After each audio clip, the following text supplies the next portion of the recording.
This week in r/Hong Kong, residents and visitors alike were celebrating by posting their favourite pictures of cityscapes and landscapes with the only 2 days of sunlight that we had in July. In July, it was mostly raining because of the typhoons that nearly hit us, and there were 3 of them. But on the upside, all the typhoons did push all the polluted air out of our city. And in case you're wondering, the ferry from Pier 3, central to Discovery, has some very helpful advice on how to put on a life jacket. In other news, self-checkouts are finally a thing in Hong Kong. It's 2018, and I thought when I first arrived here in 2012 they would already be a thing, but apparently not. When I first arrived here, I felt like I had travelled back in time, especially coming from a small British city where the small shops and the large shops alike had self-checkouts. Hong Kong, for all its technical innovations, didn't have any. And that's unusual because Hong Kong has practically anything that you could want off a shelf. That's why I don't miss any of the food back in the UK. But getting in line and paying for something is a different experience because it takes longer than what you're accustomed to. Now, you might not, but when I go food shopping, I like to get in and then get back out. Also, it's ironic considering how densely populated this city is. I would have thought the city would be invested in trying to get all these customers in through the shop and out through the shop. Retail in Hong Kong is different than it is in the UK in so many ways, but we're just going to touch on one, and that is if there's 2 people on the checkouts and you've got a huge queue, there is no 3rd or 4th or 5th person who could jump from the shop floor onto the checkouts. That's all you get, just those 2. And I especially love in the SCMP article how somebody who is elderly had it explained to them, as in how to work the checkouts, and then they love it because there is no queue. Well, that's because not everyone's using it yet, so that will change when everyone else cottons on. So why weren't self-checkouts here sooner? Well, maybe that's because the companies that are in retail just haven't got around to it yet, or because the minimum wage here is so low that it wasn't cost effective in the first place. So while that doesn't seem very good for the cashier, on the upside for tourists visiting and for residents alike, you will find that there are plenty of staff on hand to assist you. Now, the SCMP explains the consequences of this new rollout coming across Hong Kong, explaining how the queues are going to be shorter. Obviously that's a good thing, but old people won't take to the new system.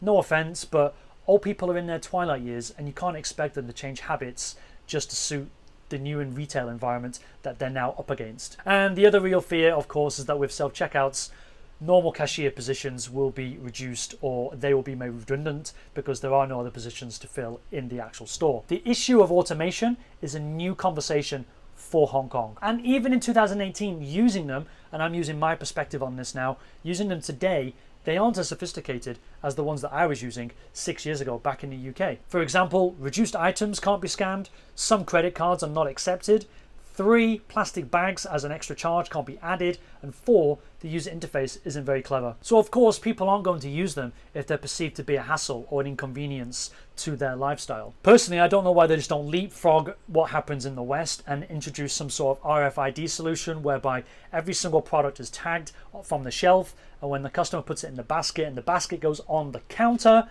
everything's automatically calculated. Now you might think that's a lot of extra work for such a small region of China, but they already stick extra labels on the food products because labeling laws are different here. So it's not as though it's going to be any different to what they're already doing. As an aside, I recommend the book Rise of the Robots by Martin Ford, and it tracks the societal impact of automation ever since 1964. Generally speaking, no country is prepared for the consequences of automation, especially Hong Kong. So get ready for that conversation when it goes mainstream, when you find out that certain other countries aren't taking all the jobs. Reactions to the SCMP article about self-checkouts from the Reddit are interesting, if only to engage with how other people use these kinds of machines. Though it has to be mentioned, the reactions are kind of cute. We had these conversations already back in the UK and probably in the West generally. It's like going back in time with public conversations here, and they haven't taken on board any of the mainstream conversations that we've had in the West already. Now, of course, some people want the human interaction and some people don't.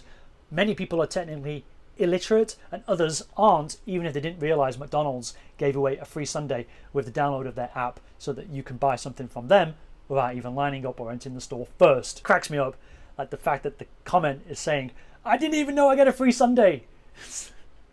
That's the hook. One truth in my experience is that Hong Kong people love to queue up. They inherited this behavior from the British and are quite a patient bunch, more so with a smartphone in their hand. Many will actively avoid using the self-checkouts Just like how a lot of there's a lot of many Hong Kong people will actively avoid using self-checkouts just as much as they don't like walking up escalators on the metro system or in malls. They like to stand and let the thing do the work for them.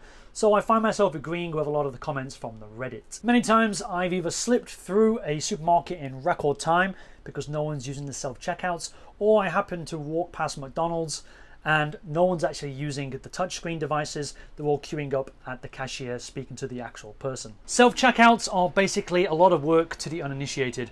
People may simply just not want to deal with them. Other people, I think, are clever enough to realize that they don't walk into the supermarket to do the retailer's work for them. Anyway, I've talked long enough about retail. We just simply won't know how Hong Kong people will take to them. Keep that in mind, because the SCMP quotes the retail union as saying that these new systems could affect the employment opportunities of all frontline cashiers across the industry. The union predicts as well that customers will get used to the machines and they will take to using them more than actually speaking and interacting with a human cashier. I said keep that in mind because as I bring this video to a close, I feel like the quotes that they've quoted the union with is scaremongering, because as I said, retail is about 10 years behind here than it is in the West. Because since 2014, Tesco, the UK's largest retailer, has been laying off staff. In fact, they've laid off about 10,000, or that's their aim.